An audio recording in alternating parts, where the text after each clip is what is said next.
बिस्मिल्लाहिर्रहमानिर्रहीम। Dear friends, कैसे हो? ठीक ठाक, खैर से। तो आज हम एनीमिया के बारे में डिस्कस करेंगे। मलेरिया की वीडियो में मैंने बताया था कि मलेरिया एनीमिया के बारे में हम डिस्कस करेंगे। तो आज एनीमिया के बारे में हम डिस्कस करेंगे। What is anaemia? एनीमिया जी, इसके मीनिंग जो है ब्लड डिफिशिएंसी। ब्लड डिफिशिएंसी को क्या कहते हैं? एनीमिया कहते हैं। जब हमारा खून की कमी हो जाए तो इसको क्या कहते हैं? एनीमिया कहते हैं। और भी ज्यादा डिजीज आते हैं, तो आज हम एनीमिया के बारे में डिस्कस करेंगे। सो दोस्तों, एनीमिया जो है तो ब्लड आता है। तो दोस्तों, ब्लड में जो है दो टाइप्स आते हैं। One is blood cell, the one is plasma. एक ब्लड सेल, एक प्लाज्मा है। ब्लड सेल जो है 100% में ब्लड सेल जो है हमारे बॉडी में 45% जो है ये हमारे बॉडी में ब्लड सेल, 45% जो हमारे बॉडी में। और प्लाज्मा जो है ये 55% हमारे बॉडी में। 100 में 55% प्लाज्मा है और 45% जो है ब्लड सेल है। तो प्लाज्मा क्या है दोस्तों? प्लाज्मा जो है ये बहुत ही काम आता है। हम पीआरपी में यूज करते हैं। मैंने आप लोगों के साथ ये वीडियो शेयर किया है। पीआरपी क्या होता है, पीआरपी में यूज करते हैं। प्लाज्मा के बहुत ज्यादा काम है। और एक ये बात भी ध्यान में रखो दोस्तों, 120 दिन के बाद हमारे बॉडी से जो पुराना खून है वो यूरिन के जरिए बाहर निकलता है। तो 120 दिन के बाद नया ब्लड हमारे बॉडी में आता है। कौन बनाता है हमारे बॉडी में ब्लड जो है? ये जो है हमारा ये फीमर जो बोन है, फीमर जो नीचे वाला बोन, ये वाला बोन, फीमर जो बोन है, ये 120 दिन के बाद नया ब्लड हमारे बॉडी में बनाता है। तो ऐसे दोस्तों बहुत ज़्यादा सवाल करते हैं कि जब हम किसी को ब्लड देते हैं तो हमें बीमारी आ सकता है, वो आ सकते हैं, चेहरे में दाने आ सकते हैं। तो एक के बाद ध्यान में रखो, जो मेच्योर बंदे नहीं है, जो मेच्योर नहीं होते, 17 वाले 16 वाले, ये अब ब्लड नहीं दे सकते। जब वो मेच्योर हो जाएगा, तो जब बंदा मेच्योर हो जाएगा फिर ब्लड दे सकता है। अगर कोई मेच्योर नहीं ब्लड दे देते उसके लिए खतरनाक है। अगर कोई मेच्योर है तो वो ब्लड दे दे, तो तकरीबन 3 4 5 महीने तक आपने दोबारा किसी को ब्लड नहीं देना है। अगर आपने 1 महीने बाद ब्लड दिया, 2 महीने बाद ब्लड दिया, ये भी आपके लिए नुकसानदायक हो सकता है। क्योंकि 120 दिन के बाद हमारे बॉडी में नया ब्लड बनता है। कौन बनाता है? फीमर बोन बनाता है, जो largest bone in our body है। आवर बॉडी का जो लार्जेस्ट बोन है वो फीमर है। तो सेकेंड पार्ट की तरफ आते हैं ब्लड सेल। ब्लड सेल में जो इसमें 3 पार्ट आते हैं ब्लड सेल में। The one is red blood cell, the second one is white blood cell, the third one is platelets.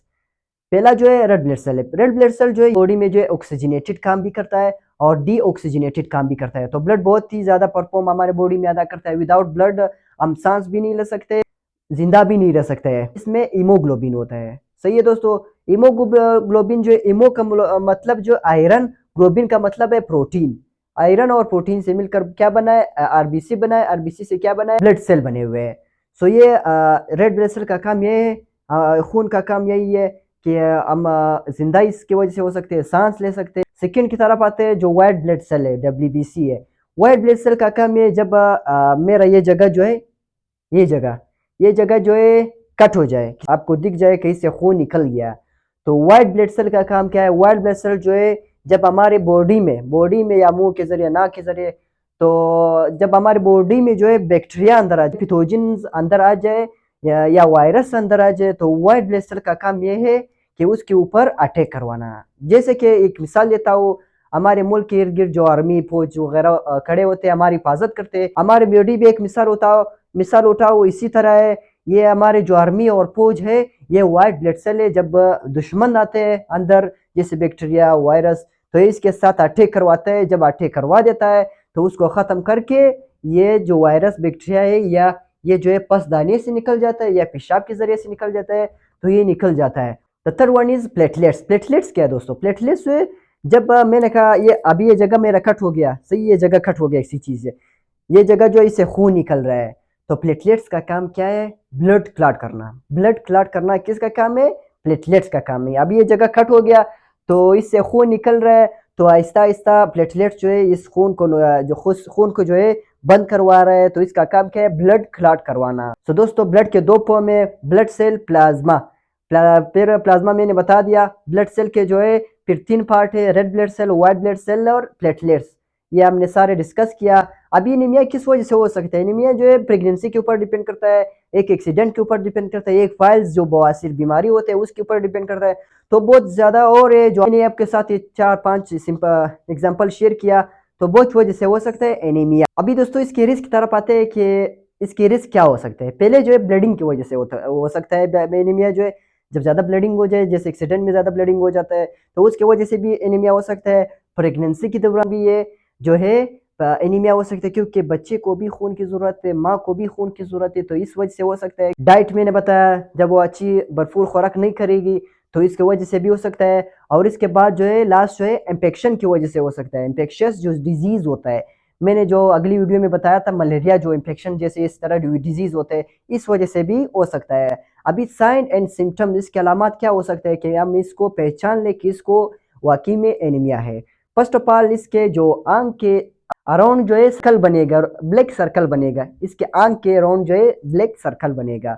The second one is weakness, बहुत ज़्यादा वीकनेस होगा। उसके बाद लूज एपेटाइट होगा, इसमें इसको जो है खुराक में कुछ भी पसंद नहीं आएगा। उसके बाद जो है इसको फीवर भी होगा, थोड़ा इसको जो है डिजीनेस होगा, सर चकराना, इसको क्या कहते हैं, डिजीनेस कहते हैं। लाइट हिडनेस होगा, लाइट हिडनेस मतलब जो है जब उठ जाती है तो धुंधला नजर आता है।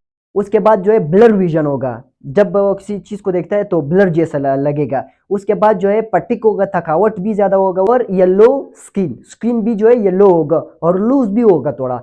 तो ये जो है साइन एंड सिम्टम है। अब इसकी तरह इसकी कॉम्प्लिकेशन की तरफ आते हैं, सेवर वीकनेस होगा, बहुत ज्यादा इसको जो है वीकनेस होगा। उसके बाद जो है एक्सहॉशन होगा, थकावट ज्यादा होगा, उठना बैठना उसके लिए मुश्किल होगा। उसके बाद जो है किडनी पिलर भी हो सकता है कॉम्प्लिकेशन में। इसको जो है हाइपोटेंशन हो सकता है, क्योंकि जब ब्लड सही तरीके से सप्लाई ना हो, अगर दिमाग तक ब्लड सप्लाई ना हो, हार्ट तक सप्लाई ना हो, तो इसको हाइपोटेंशन हो सकता है, क्योंकि ब्लड डिफिशिएंसी की वजह से हाइपोटेंशन हो सकता है। अभी आती है इसकी टेस्ट की तरफ। टेस्ट में जो है हमने फिजिकल एग्जामिन करना है कि इसको एनीमिया है कि नहीं। अगर हमें सही तरीके से आइडेंटिफाई नहीं किया, पहचान नहीं लिया, उसके बाद हम सीबीसी टेस्ट करवाते हैं। सी से कंप्लीट, बी से जो है ब्लड, और सी से जो है खून। सी हम करवाते हैं लेबोरेटरी से, इसमें हम white blood cell, red blood cell, platelet सब कुछ इसमें देख सकते हैं। तो इसके ट्रीटमेंट की तरफ आते हैं दोस्तों, इसको हम क्या दे सकते हैं। तो दोस्तों इसके ट्रीटमेंट की तरफ आते हैं। तो पहले आपने जो है ट्रीटमेंट में आपने इसका खुराक जो है भरपूर बनवाना है। आपने सब्जी की तरफ जाना है, सब्जी इसको ज़्यादा देना है। उसके बाद फ्रूट्स की तरफ जाना है, फ्रूट ज़्यादा देना है। जैसे ड्राई फ्रूट्स की तरफ जाना है, वो ड्राई फ्रूट्स आपने ज़्यादा देना है। तो इससे इनका जो है खून का लेवल जो है बढ़ जाएगा इंशाल्लाह। अगर आप कहते हो नहीं टेबलेट देना है या बच्चे उसको सिरप देना है, तो पहले आपने जाना है आयरन की तरफ।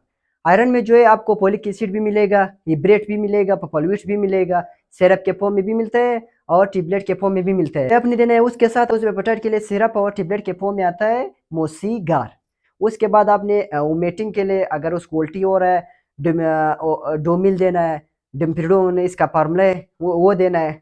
अगर इससे पेशेंट ठीक नहीं हुआ तो उसके बाद आपने जो है 100 ml एनएस उठाना है, नॉर्मल सिनलेन उठाना है 100 ml, छोटा वाला।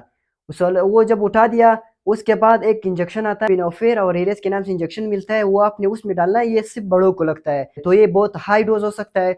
जब आप ये पेशेंट को लगाते हो तो ये कतरा जो है 5 से 10 सेकंड तक के अंदर गिरना चाहिए। बहुत हाई है, आपने पास बिल्कुल नहीं लगाना है, क्योंकि ये रिएक्शन करवा सकता है। ये इंजेक्शन ये ड्रिप में लगा देना है, ये आयरन के लिए होता है। आयरन इंजेक्शन होता है जो एनीमिया वाले पेशेंट को लगा लेते हैं। अगर इससे भी ठीक नहीं हुआ, उसके बाद हम ब्लड ट्रांसफ्यूजन करवाते हैं। तो दूसरे से हम ब्लड ले लेते हैं, उसी पेशेंट को लगा लेते हैं, टेस्ट करके लगा लेते हैं। तो ये था छोटा टॉपिक जो मैंने आप लोगों के साथ शेयर किया।